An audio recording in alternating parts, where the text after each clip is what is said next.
لیکن بہرحال جو تحقیقات ہونی چاہیے ان کے حوالے سے، اور اس کی تحقیقات کون کرے گا؟ چونکہ ہم دیکھتے ہیں کہ جنرل مشرف کے خلاف جو کورٹ سیٹ اپ ہوا تھا وہ بھی عدالت نہیں پہنچ سکے تھے. تو اینی وے یہ عمران خان صاحب کی حکومت کے لیے بھی، پاکستان کی آرمی کے لیے بھی یہ درست شراز بات بھائی، نہیں ہے. ایلیگیشن تو لگے. جی ایک سوال کرتا چلوں، وہ یہ کہ آپ کہتے ہیں کہ ان کے خلاف انکوائری کون کرے گا؟ کبھی ایلیٹ کلاس کے خلاف کوئی انکوائری ہوئی؟ نہیں، اصل میں مسئلہ یہ ہے کہ جو وزیر اعظم عمران خان صاحب نے جو اسٹینڈرڈ سیٹ اپ کیا تھا الیکشن سے پہلے، وہ اسٹینڈرڈ یہی تھا کہ ہم کرپشن کی چھان بین کریں گے. ہم پاکستان کے اندر جو ماضی کے حکمران ہیں، جو بھی ہیں جن نے لوٹ مار کی ہے، ان کے خلاف ہم جائیں گے، اور وہ اس پر میرے خیال میں پوری طرح ڈٹے ہوئے ہیں. لیکن افسوس سے کہنا یہ پڑ رہا ہے کہ ان کی چارپائی کے نیچے جو ہے وہ جہانگیر ترین صاحب کی سٹوری نکل آتی ہے. اسی میں اب یہ اسی کا ایک تناظر ہے یا ایک کڑی سمجھ لیں کہ جنرل عاصم سلیم باجوہ کے بارے میں یہ جو سٹوری آئی ہے، ٹھیک ہے، غلط ہو سکتی ہے، پراکسی وار ہو سکتی ہے، سازش ہو سکتی ہے، چونکہ بیک وقت امریکہ کی سربراہی کے اندر سی پیک سے بہت سارے ملکوں کو تکلیف ہے، پریشانی ہے، ان کو خطرہ ہے. خاص کر کے یونائٹڈ عرب ایمریٹس کے جو بندرگاہ ہے وہاں پر ان کے جہاز آ کے لگتے ہیں، ان کا بزنس جو ہے وہ اس سے میرے خیال میں بہت زیادہ متاثر ہوگا. اگر گوادر پورٹ جو ہے وہ آپریشنل ہو گیا، وہاں ہوٹل بن رہے ہیں، وہاں موٹر وے بن رہے ہیں، بہت سارے منصوبے جاری ہیں. ٹھیک ہے شراز بھائی میرے ساتھ ہی رہیے گا. میں یہاں پر ہمارے دو اور ساتھی جو ہیں انہوں نے جوائن کیا ہوا ہے. ایک ہیں شاہد ججوہ صاحب فرام ہیلی فیکس. شاہد بھائی السلام علیکم. وعلیکم السلام ورحمۃ اللہ وبرکاتہ. شاہد بھائی کیا حال چال ہے؟ خیریت سے؟ جی اللہ رسول کا فضل و احسان. شاہد بھائی یہ جو سوال جو ہم ڈسکس کر رہے تھے عاصم سلیم باجوہ صاحب کے حوالے سے، کہ آپ کے خیال میں کیا یہ ایک پروپیگنڈا لگتا ہے پاکستان کے خلاف؟ اور کیونکہ عاصم سلیم باجوہ صاحب اور جو ہمارے اس وقت چیف ہیں ان کے ساتھ بھی باجوہ لگتا ہے، تو کیا ان کو باجوہ بنوا کر بدنام کرنے کی کوشش کی جا رہی؟ میں ذاتی طور پر یہ سمجھتا ہوں کہ جب بھی اس کیس کا ذکر آئے تو انہیں جو ہے وہ ان کے نام کے ساتھ جنرل کا بھی ٹائٹل نہیں لگنا چاہیے، اس لیے کہ ہمارے اندر جو ہے وہ کرپشن پاکستان کی جڑوں میں سرایت کر چکی ہے، اور کرپشن کے الزامات سے نہ تو عسکری ادارے جو ہیں وہ مبرہ ہیں، نہ اس کے اندر جو ہے وہ سیاستدان جو ہیں وہ کوئی دودھ کے دھلے ہیں. اس کے اندر ہمارا یہ قومی المیہ ہے کہ شاید وہ بہت سارے معاملات جسے آج سے 15 سال 10 سال پہلے کرپشن سمجھا ہی نہیں جاتا تھا، تو چونکہ عمران خان صاحب نے ایک سٹینڈرڈ سیٹ کیا تو اس کے بعد یہ چیزیں جو ہیں وہ کرپشن کے دائرے میں آ گئی ہیں. بہتر یہی تھا کہ اگر یہ جو ہی سٹوری جو ہے وہ آئی ہے، بلکہ میں سمجھتا ہوں کہ عاصم سلیم باجوہ صاحب کو دوسرا عہدہ لینا ہی نہیں چاہیے تھا، اور اگر وہ دوسرا عہدہ نہ لیتے تو شاید انہیں جو ہے وہ اپنے ذرائع انکم اور پراپرٹیز کے گوشوارے داخل نہ کرنے پڑتے. بہرحال اب جو ہو گیا اس کے اوپر جو رائے ہے وہ ہمیں بڑا کلیئر مائنڈ کے ساتھ میں کہہ رہا ہوں کہ ان کے اوپر سوالات اٹھانے سے ہمیں ایسی کوئی بات ریفرنس نہیں دینا چاہیے کہ جس سے پاک آرمی کے ادارے کے اوپر جو ہے وہ الزام جائے.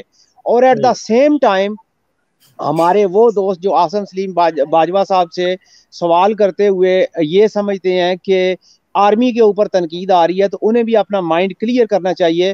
وہ ایک سویلین ہے اور سویلین پوسٹ کے اوپر ہے، اور ان کے اوپر جو داغ لگا ہے، جو سوالات اٹھے ہیں، یہ سوالات بڑے سیریس ہیں، اور انہیں آرمی کی جو ہے وہ کیپ پہنا کے ان الزامات سے جو ہے وہ کلین چٹ نہیں دینی چاہیے. جو نورانی کی سٹوری آئی ہے، اس سٹوری میں اور انڈین میجر کی جو سٹوری ہے وہ زمین و آسمان کا فرق ہے. اس سٹوری کے اندر جو ہے انہوں نے عاصم باجوہ صاحب کے اوپر کوئی کرپشن، عاصم سلیم باجوہ کے اوپر کوئی کرپشن کا الزام نہیں لگایا. انہوں نے یہ نہیں کہا کہ انہوں نے یہ پیسہ کیسے بنایا، صرف یہ سٹوری دی ہے کہ اپنے گوشواروں کے اندر جو انہوں نے جو لکھا ہے وہ غلط بیانی کی ہے. چونکہ ان کی جو مسز ہے ان کے امریکہ کے اندر کاروبار ہیں، یو کے اندر کاروبار ہیں، باقی جگہ پہ، اور جو بھی چیز انہوں نے لکھی ہے ہر چیز کا وہ ویلڈ لنک دیا ہے. اگر میں آپ یا آپ کے سامعین و ناظرین